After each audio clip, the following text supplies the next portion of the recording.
9 bodies, 7 children, 2 adults, all found in a single room, victims of one man's perverse beliefs.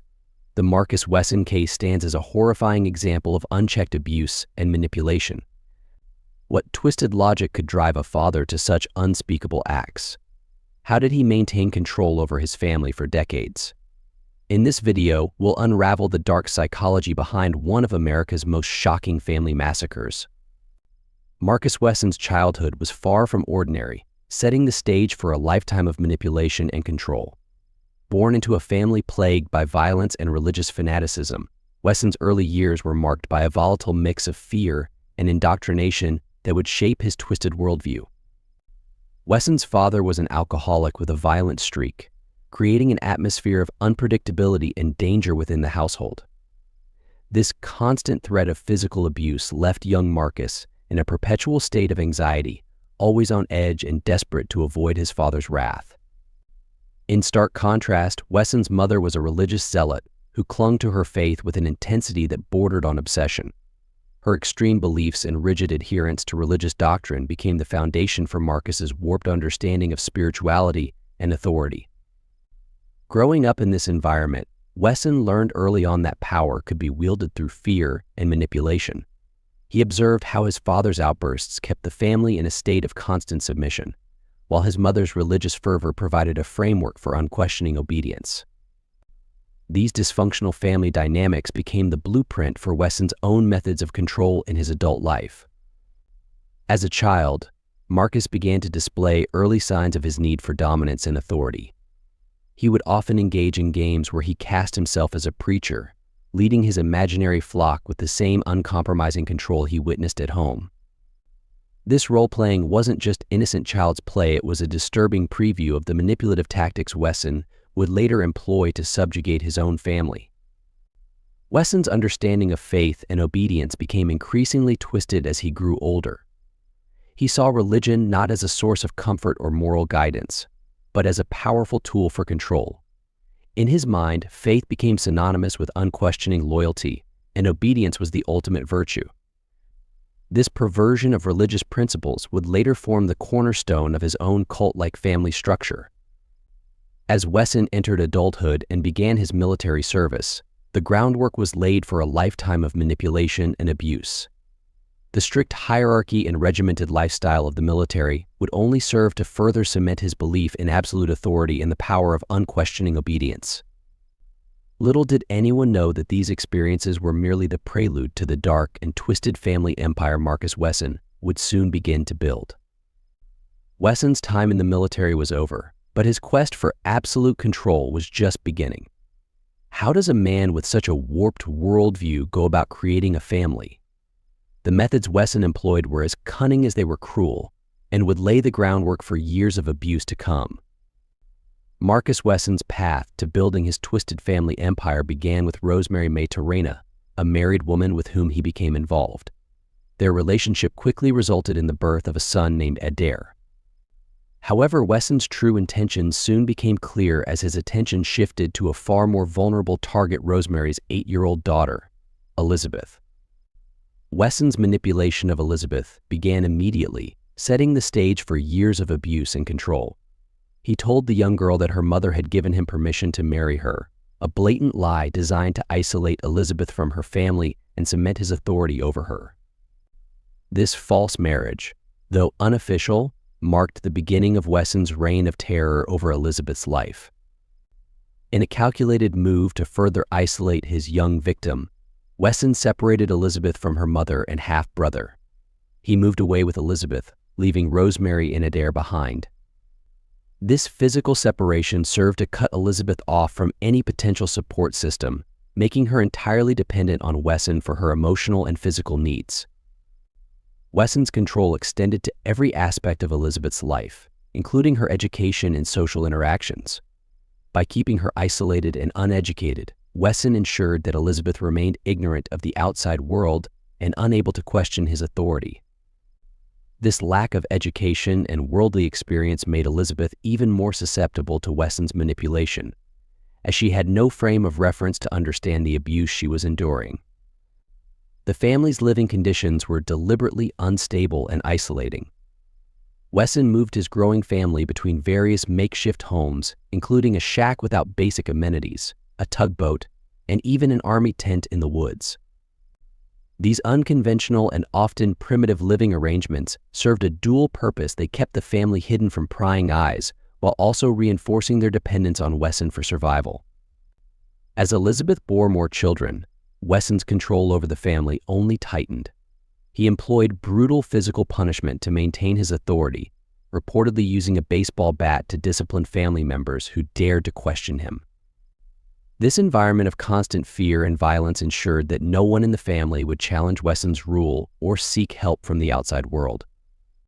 The extent of Wesson's psychological manipulation became evident as his daughters began showing signs of pregnancy.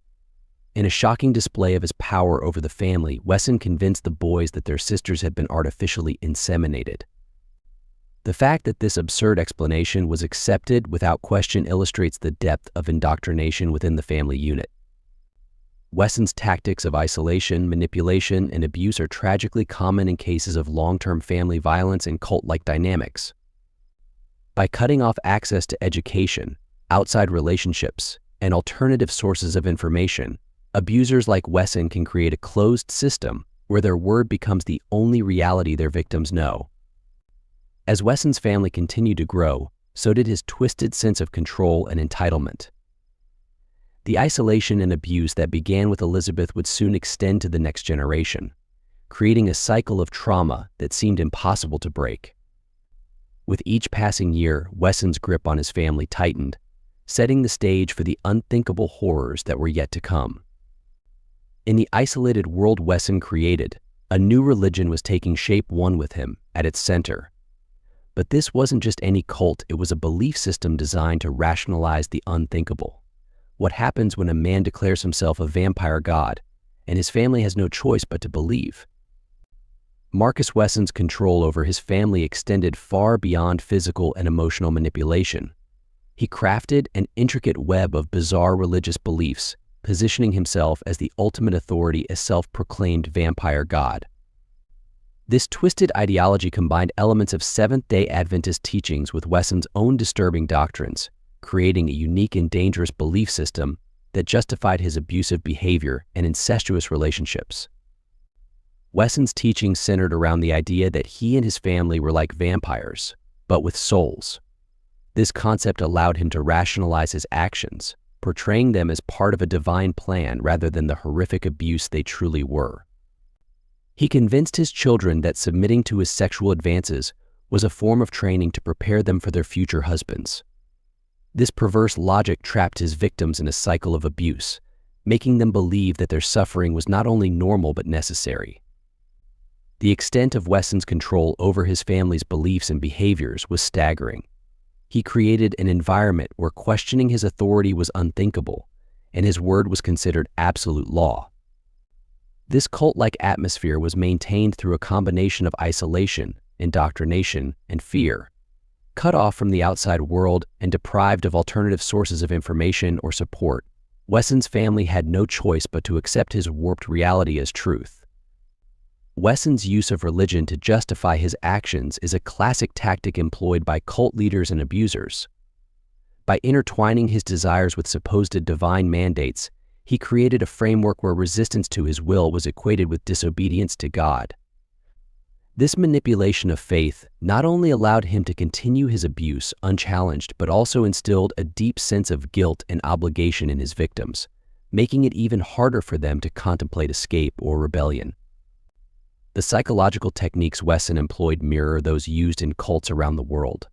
He created a closed system where his family felt a sense of belonging and purpose, even as they endured unimaginable horrors. This paradoxical combination of abuse and loyalty is often seen in cult dynamics, where members feel an intense obligation to their leader despite suffering at their hands. Wesson's control extended to every aspect of family life, including a bizarre set of rules and punishments. He even wrote a 14-page edict detailing how his sons should interact with the women in the household, illustrating his obsessive need for control over every relationship within his domain. These strict regulations serve to further isolate family members from one another, preventing any potential alliances that might challenge his authority. The ultimate testament to Wesson's psychological hold over his family was their unwavering loyalty, even in the face of his horrific actions. This level of devotion can only be explained by the deep psychological conditioning they underwent, a process that systematically broke down their sense of self and replaced it with an identity wholly dependent on Wesson's approval. As Wesson's reign as vampire god continued, the weight of his control began to create unbearable pressure within the family. The isolation, abuse, and bizarre religious practices were pushing some family members to their breaking point. Cracks were beginning to form in Wesson's carefully constructed world, setting the stage for a confrontation that would expose the true horrors hidden behind the walls of their home. The tension was building, and it was only a matter of time before Wesson's house of horrors would come crashing down around him. As the pressure mounted within Wesson's twisted family structure, an unexpected confrontation was brewing. What pushed this isolated clan to its breaking point, and how did it lead to one of the most disturbing crime scenes in Fresno's history? For years, Marcus Wesson had maintained an iron grip over his family, isolating them from the outside world and subjecting them to unimaginable abuse. But as his children grew older, cracks began to form in the foundation of his control. Some family members, particularly those who had limited contact with the outside world, started to question the bizarre religious doctrines and abusive practices that had defined their lives for so long. The tension within the household reached a boiling point on March 12, 2004. On that fateful day, two mothers who had previously fled Wesson's control returned to the family home, determined to reclaim their children. This confrontation shattered the carefully constructed illusion of normalcy that Wesson had maintained for years, exposing the true horrors of his reign to the light of day. As the situation escalated, neighbors, alarmed by the commotion, called the police. What began as a routine response to a family dispute quickly turned into something far more sinister. When officers arrived at the scene, they were met with a chilling silence that seemed to permeate the very walls of the house. The eerie calm was broken only when Marcus Wesson himself emerged, his demeanor unnervingly composed given the chaos that had just unfolded. The true extent of Wesson's depravity became apparent as police entered the home. What they discovered inside would shake even the most hardened officers to their core. In a single room, they found the bodies of 9 family members, 7 children, and 2 adults, all victims of Wesson's twisted beliefs and iron-fisted control. The scene that greeted investigators was a testament to the horrific culmination of years of abuse and manipulation. The bodies were arranged in a careful, almost ritualistic manner, reflecting the cult-like atmosphere Wesson had cultivated within his family. The discovery sent shockwaves through the community and left investigators grappling with the question of how such atrocities could have gone unnoticed for so long. Experts on long-term abuse cases note that families like Wesson's often reach breaking points due to the accumulation of psychological and physical trauma. The pressure of living under constant fear and control can create a volatile situation that may ultimately lead to tragic outcomes. In Wesson's case, the return of the 2 mothers seeking their children seemed to be the catalyst that finally shattered his carefully constructed world. The collapse of Wesson's abusive family system followed a pattern seen in many similar cases. As the children grew older and some family members gained limited exposure to the outside world, the inconsistencies and cruelties of their home life became increasingly apparent. This growing awareness, combined with the external pressure from returning family members, created a perfect storm that brought Wesson's reign of terror to a dramatic and tragic end. The events of March 12, 2004, exposed the true horrors that had been hidden behind the walls of Wesson's home for decades. The discovery not only brought his crimes to light, but also raised troubling questions about how such abuse could have continued for so long without intervention. As the investigation unfolded, it became clear that Wesson had been living under the radar, with no significant intervention from Child Protective Services, despite evident signs of abuse and neglect within the household. As news of the massacre spread, the community of Fresno was left reeling, grappling with the shocking reality of what had transpired in their midst. The aftermath of Wesson's crimes would leave an indelible mark on the survivors, the community, and all those involved in uncovering the truth behind one of the most disturbing cases in the city's history. The Marcus Wesson case serves as a stark reminder of the devastating consequences of unchecked abuse and manipulation. The survivors and the Fresno community continue to grapple with the aftermath of his heinous acts, a trauma that may never fully heal.